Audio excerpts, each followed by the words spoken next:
Even in retirement, Horlicks still commanded attention.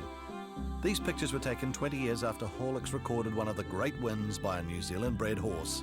Yet the spirit that carried her to a record-breaking Japan Cup in 1989 still lurks just beneath the surface, and so do the memories. Horlicks has the drop on them as they swing into the straight, 450 metres to go.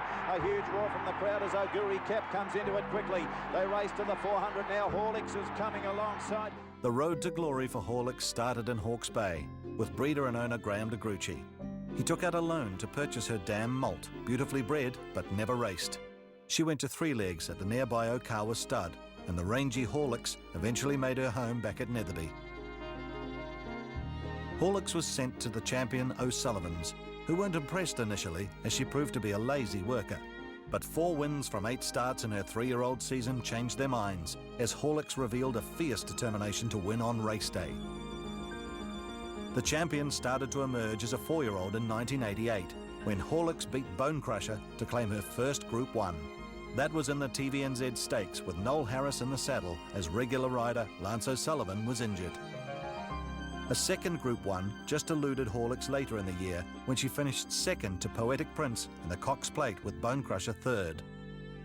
Horlicks was racing into the peak of her career, and 1989 was to be the most memorable. It started with victory in New Zealand's first $1 million race, the DB Draft Classic. 300 metres to go. Horlicks got the lead now. Regal City sticking to it on the inside grimly. Highland Chieftain on the outside of these. Horlicks goes to Westminster coming out after it. Regal City, Westminster might have got the lead. Horlicks is fighting hard. Westminster, Regal City's not done with yet. Horlicks a great go. Regal City and Westminster. Horlicks got a nose in front. She won it. Second at the line. Photos. In the spring, it was back to Australia with another long-term target in mind. A record-breaking run in the McKinnon Stakes was going to be a perfect tune-up for the biggest race of Horlicks' career. And now Horlicks is out in the clear, making ground with Superimpose. Horlicks on the outside, grabbed the lead. King's High is trying to go with her, followed by Vo Road, but it's Horlicks for the McKinnon. Horlicks wins by a half to King's High. Vo Road. In 1989, the Japan Cup was the richest race in the world, and no Australasian horse had ever won. Horlicks arrived early, which gave her plenty of time to acclimatise for the race against the best in the world. The barrier selection also went well for Horlicks, Graham de Gruchy drawing number 2.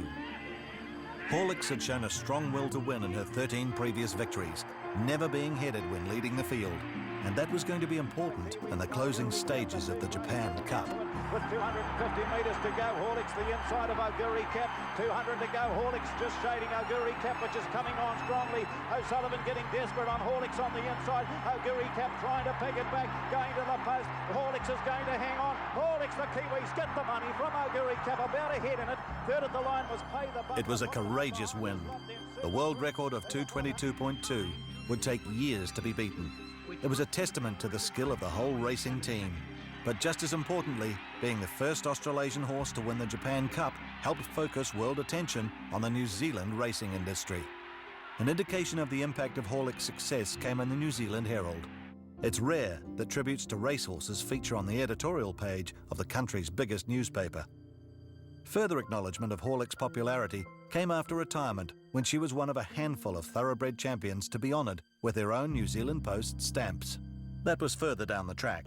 Horlicks was still in top condition as a 6-year-old, and another $1 million DB Draft Classic beckoned. And look at the mare go. Horlicks in front, running on late now. Castletown, then followed by Red Chiffon and the Phantom. Horlicks in front at the 100 metres, holding Castletown, the Phantom and Red Chiffon. She's too good. The superstar mare wins. Horlicks wins her second DB Draft International, and she's won it nicely. Horlicks' 6th and final Group 1 victory came in the 1990 TVNZ Stakes. At the 300 metres, Lani says go girl, and she's taken the lead. Horlicks from Mickey's Town, then Catering King, Regal City at the 200 metres, and it's Horlicks in front. She's home, James, at the 150 from Mickey's Town. A late run, Mr. Brooker, but Horlicks, that's why she's a champion. She's bolted in. Second over Mickey's Town has just lasted for Mr. The curtain came down on a wonderful racing career just a few months later. Horlicks can count 6 Group 1s in her 17 wins, which earned stakes of more than $4 million. Her international victories helped Horlicks seal the Horse of the Year title in 1990 and Champion Weight for Age Performer of the Year. A second career then started at Cambridge Stud, and it was also an outstanding success. Horlicks produced 13 foals, Among them, the 2000 Melbourne Cup winner, Brew, and the dams of other multiple Group 1 winners. The O'Sullivans regarded Horlicks as a warrior, very tough and a fighter to the end. Those qualities endeared her to a racing generation and left the legacy of the first New Zealand-bred horse to win one of the most famous races in the world.